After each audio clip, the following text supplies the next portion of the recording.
Corners and safeties. First out about this. First outside. I prayed about it. Yeah, I really did. I did. First outside corner. Quinyon Mitchell.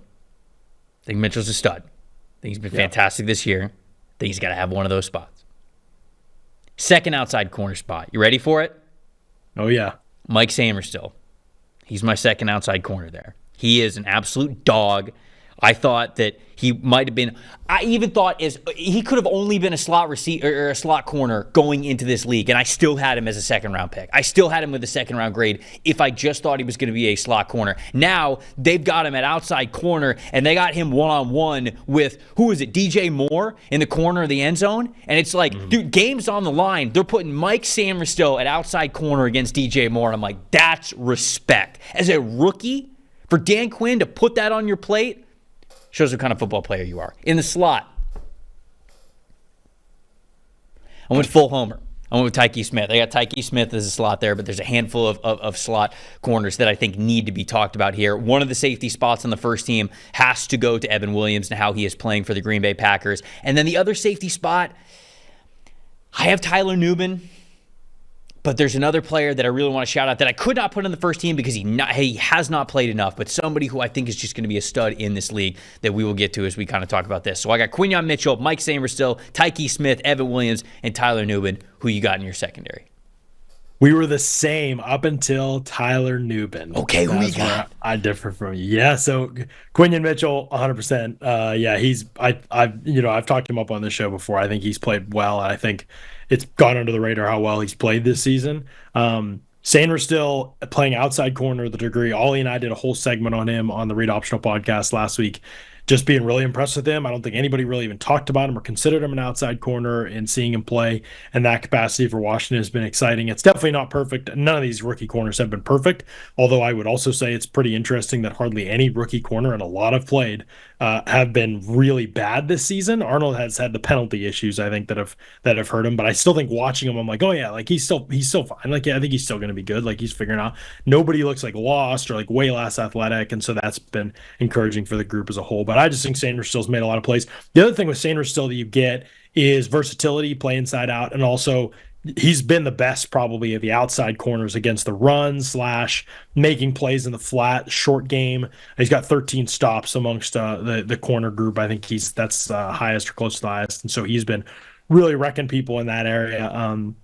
And then in the slot, I have Tyke Smith here too. This gets interesting because Andrew Phillips is also in consideration here. Has been awesome this season. He's played a lot less than Smith because of injuries, and Smith missed this past game with the concussion. Phillips is still behind him in snaps, I think. But that I could see that going either way for sure. Both these guys have been absolutely awesome. I really don't even. One of the things I want to figure out this season is if I end up having a preference between the two of them as the year goes on. But so far this season, it's really been hard to parse them. They play pretty similar. Phillips might be a little bit faster, which may give him more upside, may just be a little bit of a better athlete eventually, but Smith's been tested way more in coverage and has been really, really good. Phillips, almost all his top plays have been in the run game and in kind of being the flat destroyer as well. Cooper DeJean's been awesome, but he's only played 149 snaps, so I couldn't really put him in this conversation. But he looks like he is filling that role very, very well for Philly. And even, there's been guys like Jerrion Jones and Beanie Bishop that probably deserve shout-outs too. So Jerrion's been awesome. Yeah. He's been that slot corner group between Jerry and Jones, how well Cooper DeJean's played over the last couple of weeks, and then obviously the Andrew Phillips versus Tyke Smith debate for one of those spots as a slot corner. I mean, we got some stud slot corners in this draft class, and that's not even considering the best one in Mike Samerstill, who is now playing on the outside too. So stud corners, and probably will move inside if they ever get a real corner out there. So before we moved on to safeties, because I want to hear who you have instead of Tyler Nubin, I did also want to shout out, I wondered if there were any other considerations for outside corner, specifically Renardo Green. Did you think about Renardo Green at all here? Because Renardo Green would have been like the next man in for me. What he is doing in single coverage, he's shutting down some wide receivers in single coverage situations, which is where he's most comfortable. He played a ton of press man coverage when he was at Florida State, and when he's been in those opportunities, he has been a shutdown player. He almost has an elite coverage grade, I think, as a single coverage defender this season, which is pretty hard to do as any corner, let alone a rookie. So he is another player. I think people are going to shout out like Kamari last year as well, who I think has been fine. I think Kamari's been a little bit of up and down, but Renardo Green would have been that next guy in for me because of how well he's playing. Yeah, Green was the number 3 guy for me as well for the reasons you just talked about. I think he's been really, really good. And so I feel like he would be a really good consideration. San Francisco, by the way, in this weird backward season, may have actually stumbled into like more good corners than they've ever had. And just happens to be the year that they actually need. Normally they've been like, yeah, whatever, a corner and whatever in the secondary, we're prioritizing the front 7. This year they actually need defensive linemen. Right. They've got like 100 corners who can play. Popping out of everywhere, and so it's kind of an interesting situation. But Green has been really good for them. Only played 194 snaps, 14th most of all rookie corners. So couldn't put him on this list. End of the season, come back to me. We may have a different conversation. Mm-hmm. The other guy I actually had in consideration is not necessarily beloved by PFF grades. He's been fine, I think, by PFF grades. I think he's 61.6 overall. He's been very good in run defense. I think tackling has been hit or miss, and then the coverage has been really hit or miss.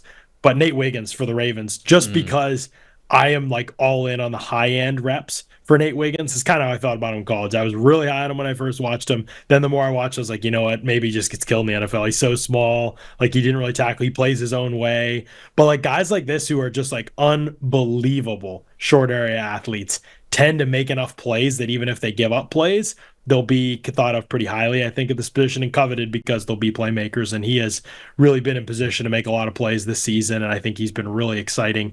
Young player, got 4 pass breakups on the season. And he's been in position for a couple interceptions, had one kind of taken away from him by Marlon Humphrey against the Tampa Bay Buccaneers. So he has been really, really impressive to me. And I would say just based on tape, I would have him like above guys like Lassiter, who I think has been fine, but that system and just like what they ask him to do, I think he's been good at that. But like, I also think it's like not as hard to play in that system as it is to play doing a lot of the things that Baltimore's doing. And they've had their issues as a secondary too. And Wiggins has given up some double moves, and it's not perfect in terms of the tape, but I just think when I watch him, I'm like, yeah, this guy's already pretty good and makes a lot of plays. I think he's going to be really good. So he doesn't grade quite as highly as some other guys you could mention for this, but I still think he's going to be a player. He'd be my pick for. It's fun betting on Nate Wiggins. Like it's just fun. Like he's a fun player to bet on, and so you always sort of want to see the good in him because I think he could be a really good corner. All right, safeties. Let's round it out. Who you got at safeties? Well, I got Evan Williams in there as well because we talked about him a lot on this show. I think he's really been awesome. Like, it's been really impressive to see what he's done in coverage, but also now when he's able to play closer to the line of scrimmage, just really active, makes a lot of plays there too. Reminds me, honestly, a little bit of Micah Hyde and how he moves and plays. And obviously Hyde was with the Packers for a little while, but I'm thinking more of his Bills tape. How the role, Hyde was that big nickel type. Can Williams eventually be that? Right now that's kind of Bullard, but when Williams plays down or has played in the low red area when you've needed your safety to step down and take a guy in these bunch formations and things like that, I think he's done a really good job in those situations. So I think he reminds me sort of that type of player, just watching him move. And so I've been impressed with him. And then my other safety was Malik Mustafa, because I just feel like when I watch him play, he's just a way more impactful player than Nubin. Like, I think Nubin's been fine, and he's generally like painted inside the lines and done what the team's asked him to do. And like, he's not been victimized. He's not blowing it. He's not making mistakes. But I just like Mustafa a little bit more from just my personal taste, because I think he's just made way more plays. He's just been way more explosive, way more impactful as a player so far. And it's not always been perfect with any of these safeties for sure. But I definitely think Mustafa looks like more of a difference maker to me. So I just went with him for that reason. I think Nubin's been fine though.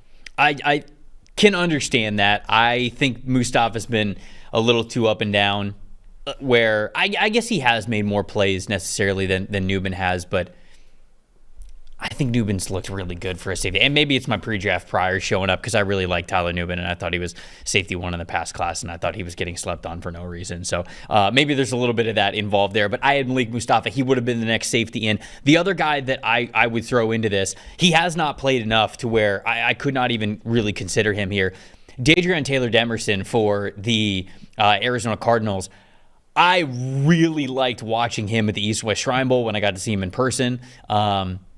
Brett Coleman and EJ Snyder from Bootleg Football, they did a great job like breaking his game down, and I think they interviewed him as well, and they loved him, and they were able to kind of shine a spotlight on just sort of the high IQ player that he is. He doesn't play a lot right now just because the depth chart doesn't really allow him to play a ton, but in the one game where he played more than 10 snaps, he got an interception, and it's just, he sees the field so well. He's going to be a stud. He's going to be a stud in this league, and it's only a matter of time before he becomes a starter, and he's going to be fantastic. And we've already seen a little bit of that. I couldn't put him in here because, like I said, he's only played 42 total snaps, but on those 42 snaps, he has a season grade of 90.3. He has a 69.6 run defense grade, and then an 86.7 coverage grade. So it's such a small sample size, but he's already showcased, I think, what he is going to be in this league, which is an impactful starting safety, and it's only a matter of time. So I thought he deserved the shout out, even though he just has not played very much at all. Well, and the interception he had was a nice one too. Right, exactly. Really it wasn't just like a lucky interception. Right, but he's played 42 snaps this year, so you're just trying to impress people. Like, it's just all there is to it, Trevor. You're trying to Jalen Coker, Jalen Devers. But I will say this safety class, we talked about this before. If we already have Newbin, Halen Bullock, Javon Bullard is playing like sort of a nickel spot now, but he started the season in safety. He still plays safety at times. Mustafa, Evan Williams, those five are like in there. Cole Bishop looks like, was he in there now that they've had their injuries? Like, yeah, I mean, I considered him. He's still hasn't. He's not graded. He's not played well. No. Yeah, right, yeah. right. He's been fine, but I'm just saying, like, that's 6 starting safeties right now from this class. Mm-hmm. Taylor Demerson is probably going to get his shot at some point. And Jaden Hicks has also another guy that has barely played. And I honestly wasn't high on pre-draft, so I'm not saying I think he's going to be great. But in his 29 snaps, he has an interception as well. And, like, it was, not as good as Taylor Demerson's interception, but he has looked good too. If we end up with 8 starting safeties from this class, it's going to be pretty wild, Trevor. That might be like 7 more than we thought we were going to get, depending on what you would have thought of Bullard, going into this thing. And not that Bullock's had his rough spots. Bullard's had his rough spots. You mentioned Mustafa's had a rough moment or two. All these guys have. Newbin on the touchdown at the Cowboys. It's hard to play safety. It's hard. Yeah, exactly. But the fact that these guys are able to be out there tells me this is the position, maybe, Trevor, that we have the hardest time scouting, or one of the hardest times scouting, because so much of his mental communication ability, and we are looking at like all the things that we see on tape based on the college system that they're in. But a lot of these guys have translated really quickly to being able to play NFL roles at least somewhat of a competent level, at least do something well, even if they're not perfect at this point. And I don't think the league was like hurting so bad at this position that all these guys just had to play right away. I think they've beat out some real players and ended up in these roles. And, some of them have stepped in because of injury, and I don't think they're going to give the spots back. So I don't think it's like this unbelievable, like we have a true elite game changer type of player maybe in this class, but we could end up looking back and saying like we got a lot of capable, solid starting type of players from a class that a lot of people thought was like backup role player, special teams type safety class. Yep.